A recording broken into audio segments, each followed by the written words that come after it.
মুক্ত শিক্ষা কেন্দ্র বিবেকানন্দ কলেজ মোড় বর্ধমান থেকে আমি সায়নী ভট্টাচার্য আজকে এনআইওসি বোর্ডের সিনিয়র সেকেন্ডারি বাংলা বিষয়ের ভাষাপাঠ তোমাদের সাথে আলোচনা করব। ভাষাপাঠের একটি বিষয় বাংলার শব্দভাণ্ডার আজকে তোমাদের সাথে আমার আলোচ্য বিষয়। ভাষাপাঠ বলতে বোঝায় ভাষার একটি পড়াশোনা সংক্রান্ত নিয়মকানুন, যে নিয়মকানুনের মধ্যে একটি গুরুত্বপূর্ণ বিষয় হচ্ছে বাংলার শব্দ ভাণ্ডার। এই শব্দ ভাণ্ডার বলতে কি, যে ভাষার মধ্যে যে শব্দগুলো ব্যবহৃত হয় সেগুলি কোথা থেকে আসছে, তাদের উদ্ভব, তাদের পরিচয়, তাদের ব্যবহার, তাদের রূপান্তর, তারা কিভাবে রূপান্তরিত হয়ে একটি শব্দের মাধ্যম দিয়ে বাংলায় গৃহীত হচ্ছে, তার যে ইতিহাস, সেটাই এই ভাষাপাঠের শব্দভাণ্ডারের আলোচ্য বিষয়। বিষয়টি অন্যভাবে বলতে গেলে বলা যায় যে বাংলা শব্দভাণ্ডারের উৎসগত শ্রেণীবিভাগটি কী। বংশধারার দিক থেকে বাংলা ভাষা ভারতীয় আর্য ভাষার সঙ্গে যুক্ত। এই ভাষা বংশের প্রাচীনতম ভাষারূপে পাওয়া যায় বৈদিক ও সংস্কৃত ভাষা থেকে। এই বৈদিক ও সংস্কৃত ভাষাগুলি পরবর্তীকালে কালক্রমে বিবর্তিত হতে হতে ভারতের অনেকগুলি ভাষার সৃষ্টি করেছে। বাংলা তাদের মধ্যে একটি অন্যতম প্রধান ভাষা। তবে বাংলা ভাষার উৎপত্তির মূলে সংস্কৃত ভাষা থাকলেও তার সঙ্গে যুক্ত হয়েছে আর্যদের আসার আগে প্রাক আর্য জাতির যে ব্যবহৃত মুখের ভাষা, সেই আর্য জাতির ভাষা।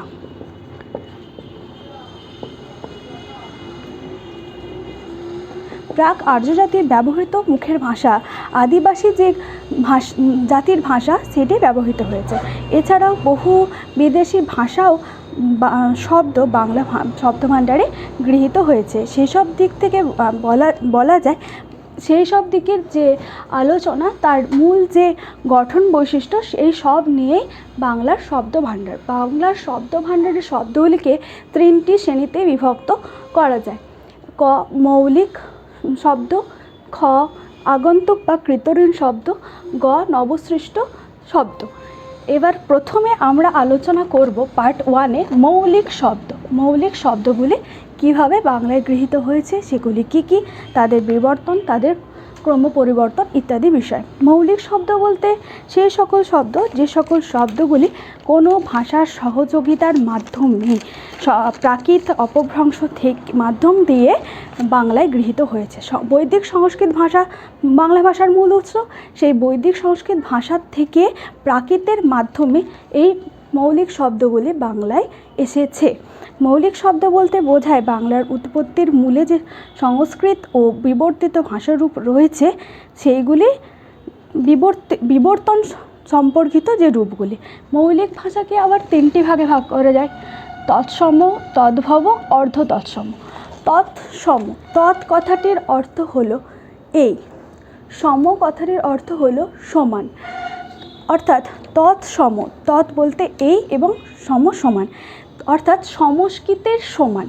যে সকল শব্দগুলো সংস্কৃতের থেকে সরাসরি বাংলায় গৃহীত হয়েছে, কোনো রকম অন্য কোনো ভাষার সহযোগিতা ছাড়া সংস্কৃত থেকে সরাসরি বাংলায় গৃহীত হয়েছে, তাদেরকে বলা হয় তৎসম শব্দ।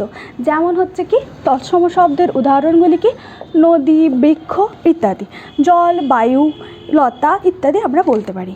তদ্ভব, তৎ কথার অর্থ আগেই বলেছি এই, ভব শব্দের অর্থ হলো উদ্ভব বা জন্ম। যে সকল শব্দগুলি সংস্কৃত থেকে উৎপত্তি হয়েছে, মানে সংস্কৃত থেকে উৎপত্তি হয়ে বা সংস্কৃত থেকে জন্মলাভ করে সরাসরি বাংলায় এসেছে, এই স্তরের শব্দগুলি সংস্কৃত থেকে সরাসরি এসে পরবর্তীতে বংশধর প্রাকৃতের মধ্য দিয়ে বংশধর হিসেবে তৎ সংস্কৃত থেকে এর ভব মানে জন্ম হয়েছে, এই জন্য এদেরকে বলা হয় তদ্ভব শব্দ। যেমন কৃষ্ণ, কানু। আর এছাড়া হচ্ছে কার্য, কর্য, কাজ, অর্ধ তৎসম। যে সকল সংস্কৃত শব্দ এছাড়া হচ্ছে অর্ধ তৎসম শব্দ। যে সকল সংস্কৃত শব্দ উচ্চারণের দোষে কিছুটা বিকৃত হয়ে যা রূপান্তরিত হয়ে বাংলা শব্দভাণ্ডারে জায়গা করে নিয়েছে। কি, যে সকল সংস্কৃত শব্দ উচ্চারণের দোষে, মানে উচ্চারণের অনেক সময় অনেক অনেকের বাকযন্ত্রের ত্রুটি থাকে, কারোর শ্রবণ যন্ত্রের ত্রুটি থাকে, বা অনিচ্ছাবশত বা অবহেলাবশত শ্রবণ আরামপ্রিয়তার কারণে অনেক সময় আমাদের উচ্চারণ ত্রুটি ঘটে। এই উচ্চারণ ত্রুটির ফলে যে সকল শব্দ কিছুটা বিকৃত হয়ে রূপান্তরিত হয়ে বাংলা শব্দভাণ্ডারে জায়গা করে নিয়েছে তাদের বলা হয় অর্ধ তৎসম বা ভগ্ন তৎসম শব্দ। যেমন হচ্ছে রৌদ্র, রোদ্দুর, ঘেনা, ঘৃণা, পরাণ থেকে প্রাণ থেকে পরাণ, ঘৃণা থেকে ঘেন্না। এছাড়া হবে রৌদ্র থেকে রোদ্দুর। তাহলে কি বললাম, বাংলা শব্দভাণ্ডারের ভাষা পাঠের মূল আলোচ্য বিষয় হচ্ছে ভাষার নিয়মকানুন সংক্রান্ত পড়াশোনা। তার মধ্যে একটি গুরুত্বপূর্ণ বিষয় হলো বাংলার শব্দভাণ্ডার। বাংলা শব্দভাণ্ডারের তিনটি ভাগ: মৌলিক, আগন্তুক এবং নবসৃষ্ট শব্দ। মৌলিক শব্দের তিনটি ভাগ: তৎসম, তদ্ভব, অর্ধতৎসম। তৎসম শব্দ হচ্ছে যা সরাসরি সংস্কৃত থেকে বাংলায় এসেছে, অর্থাৎ সংস্কৃতের সমান, তাকে বলা হয় তৎসম শব্দ। যেমন হচ্ছে নদী, বৃক্ষ, লতা ইত্যাদি। তদ্ভব যা সংস্কৃত থেকে উদ্ভূত হয়ে এসেছে, যেমন হচ্ছে কৃষ্ণ, কানো, কানহু ইত্যাদি। অর্ধতৎসম শব্দ যা শ্রবণের ত্রুটির ফলে বা বাক্যের ত্রুটির ফলে, উচ্চারণ দোষের ফলে বাংলায় এসে কিছুটা রূপান্তরিত হয়ে বাংলায় এসেছে, তাকে বলা হয় অর্ধ তৎসম শব্দ। যেমন ঘৃণা থেকে ঘেন্না, প্রাণ থেকে পরাণ। এবার এই বিষয়টা, এই মৌলিক শব্দভাণ্ডারের উপরে আমি তোমাদের কিছু প্রশ্ন বলে দিচ্ছি, সেগুলো করলে আশা করি তোমরা পরীক্ষায় পারবে। প্রশ্নগুলো দিয়ে দিয়েছি, দেখো। জায়গা সংক্ষেপের জন্য লেখাটা ঠিকঠাক হয়নি। বাংলা শব্দভাণ্ডারে মৌলিক শব্দ বলতে কি বোঝো তার শ্রেণীবিভাগ উদাহরণ দিয়ে বুঝিয়ে দাও। বাংলা শব্দভাণ্ডারে মৌলিক শব্দ বলতে কি বোঝো? যে সকল শব্দগুলি কোনো শব্দের মাধ্যমে, প্রাকৃতের মাধ্যমে সংস্কৃত থেকে বাংলায় এসেছে, সেইগুলিকে মৌলিক শব্দ বলা হয়। এটা লিখবে। মৌলিক শব্দ বলতে কি বোঝো তার সংজ্ঞাতে শ্রেণীবিভাগ উদাহরণ দিয়ে বুঝিয়ে দাও। মৌলিক শব্দের শ্রেণীবিভাগ: তৎসম, তদ্ভব, অর্ধতৎসম। সংস্কৃতের সমান তৎসম। তদ্ভব সংস্কৃত থেকে যার জন্ম হয়ে বাংলায় এসেছে। অর্ধতৎসম যা উচ্চারণের ত্রুটির ফলে বিবর্তিত হয়ে বাংলা শব্দভাণ্ডারে এসেছে, সেটা হচ্ছে অর্ধতৎসম। এই তিনটে উদাহরণ সহ লিখলে তবে এই প্রশ্নের উত্তর হলো। বাংলা শব্দভাণ্ডারের উৎস বিচারে কত রকম শব্দ আছে? প্রত্যেকটির একটি করে উদাহরণ দাও। 4 বা 6 যে কোনোতেই পড়তে পারে। উৎস বিচারে কত রকম শব্দ আছে? উৎস বিচারের শব্দ বলতে এই তিনটে শব্দকে বলতে হবে: মৌলিক, আগন্তুক বা কৃতঋণ আর নবসৃষ্ট। প্রত্যেকটির একটি করে উদাহরণ, যেমন এটার ভাগগুলো লিখে তার সংজ্ঞা, উদাহরণ। আবার আগন্তুকের যে ভাগগুলো, দেশি, বিদেশি, পারদেশি, এগুলো লিখে তার অস্ট্রিক, দ্রাবিড়, ফার্সি, তুর্কি, ইংরেজি এর যে ভাগ, এগুলো লিখতে হবে। নবসৃষ্টের মিশ্র শব্দ, অবিমিশ্র শব্দ। আর অবিমিশ্রটি আরেক নাম অনুদিত শব্দ, সেগুলো উদাহরণ দিয়ে লিখতে হবে, তাহলে হবে। মৌলিক, তদ্ভব, তৎসম শব্দ কাকে বলে এবং উদাহরণ দাও। এগুলো কিন্তু প্রত্যেকটা এক একটা আলাদা করে প্রশ্ন।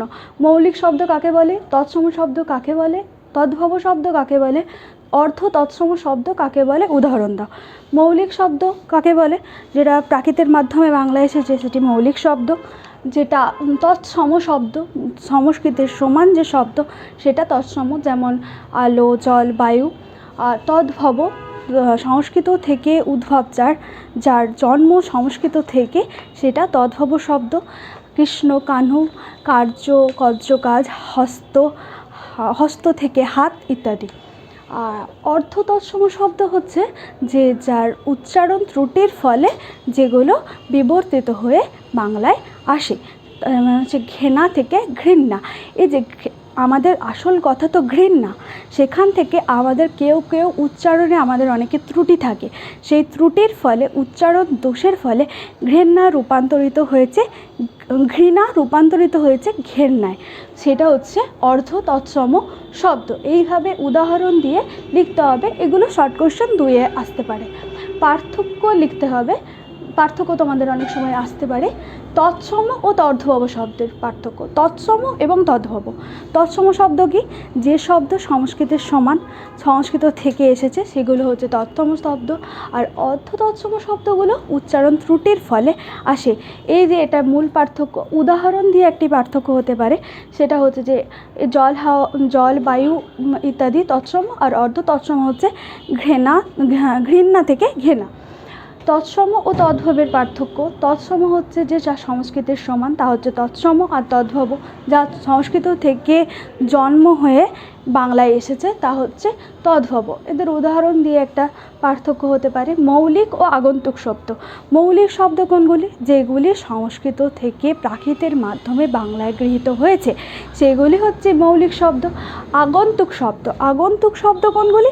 যেগুলি বিদেশি বা কোনো আদিবাসী মানুষের ভাষার ব্যবহারের ফলে, আর যে ভারতীয় যে বাংলা ভাষা, সেগুলি পূর্বে কী ছিল?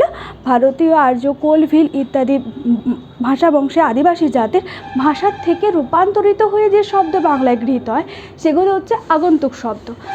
আর মৌলিক শব্দ ও নবসৃষ্ট শব্দ। মৌলিক শব্দ আগন্তুক শব্দের পার্থক্য তাদের এই শ্রেণীবিভাগের মাধ্যমে হতে পারে এবং উদাহরণের মাধ্যমে। মৌলিক শব্দের শ্রেণীবিভাগগুলো এইগুলো। আর আগন্তুকে যেমন দেশি, বিদেশি, পারদেশি, এগুলো অস্ট্রিক, দ্রাবিড়, ফার্সি ইত্যাদি শব্দগুলো কিন্তু আগন্তুকে আসছে। মৌলিক ও নবসৃষ্ট শব্দ, এদের পার্থক্য। নবসৃষ্ট শব্দ হচ্ছে বাংলায় এমন কিছু শব্দ আছে যেগুলি পূর্বে ছিল না, কিন্তু মানুষের উচ্চারণ ব্যবহারের ফলে বিবর্তিত হতে হতে সেগুলো 19 এবং 20 শতকের মধ্যে বাংলার শব্দভাণ্ডারে গৃহীত হয়েছে, সেইগুলোকে বলা হয় নবসৃষ্ট শব্দ। সেগুলো মৌলিক শব্দের সাথে তার পার্থক্যকে, মৌলিক শব্দ প্রাকৃতের মাধ্যমে বাংলায় গৃহীত হয়েছে। এই হচ্ছে মৌলিক এবং নবসৃষ্টের পার্থক্য। এবার হচ্ছে তোমাদের টিক মার্ক বা কাটা চিহ্ন এবং রাইট চিহ্ন আসতে পারে। তদ্ভব শব্দ সংস্কৃত থেকে সরাসরি বাংলা ভাষায় এসেছে, এটা ঠিক কি ভুল? ভুল। তৎসম শব্দ, তৎসম শব্দ এগুলোর মধ্যে কোনটি তৎসম শব্দ? বৃক্ষ, পুত্র, জল, চন্দ্র। কি হবে? পুত্র আর জল, এই দুটো হচ্ছে তৎসম শব্দ। কিন্তু বৃক্ষ এবং চন্দ্র এই দুটি কিন্তু তৎসম শব্দ নয়। ঠিক বা ভুল? ঠিক ভুল বিচার করতে হবে। অর্ধ তৎসম শব্দটা কি উৎপত্তি হয় তাড়াতাড়ি উচ্চারণের ফলে? অর্ধ তৎসম শব্দের উৎপত্তি হয় তাড়াতাড়ি উচ্চারণের ফলে। এই কথাটি ঠিক কি ভুল? এই কথাটি ঠিক, মানে হ্যাঁ হবে। তার কারণ কি? উচ্চারণ দোষের ফলে বা দ্রুত উচ্চারণ প্রবণতার ফলে, তাড়াতাড়ি উচ্চারণ বা দ্রুত উচ্চারণজনিত কারণে অনেক সময় শব্দের বিবর্তন ঘটে, তখন সৃষ্টি হয় অর্ধ তৎসম শব্দ। তাহলে এটা কি হবে? ঠিক। তবে কিছু ক্ষেত্রে বলা যায় বাংলা ভাষার জবন দোষ, এই বলে একটি কথা আছে। কেন কি? বাংলা ভাষার মধ্যে শুধুই যে সংস্কৃত থেকে ভাষাগুলি প্রাকৃতের মাধ্যমে বা অপভ্রংশের মাধ্যমে যে বাংলায় গৃহীত হয়েছে, শুধু তো তাই নয়, বাংলা ভাষার এই যে পড়াশোনা সংক্রান্ত নিয়মকানুন, তাতে আমরা দেখতে পাচ্ছি যে বিদেশি, পারদেশিক, দেশি, তারপরে মিশ্র, অবিমিশ্র বিভিন্ন রকমের ভাষা বাংলা ভাষায় স্থান করে নিয়েছে। এই যে দোষ, এটাকে বলা হয় বাংলা ভাষার জবন দোষ। এই জবন দোষ কিন্তু বাংলা ভাষার সম্মানকে কোনো অংশেই খাটো করেনি, তা বরং বাংলা ভাষায় এই সমস্ত শব্দগুলি গৃহীত হয়েছে বলে বাংলা ভাষা আরও সমৃদ্ধ হয়ে উঠেছে।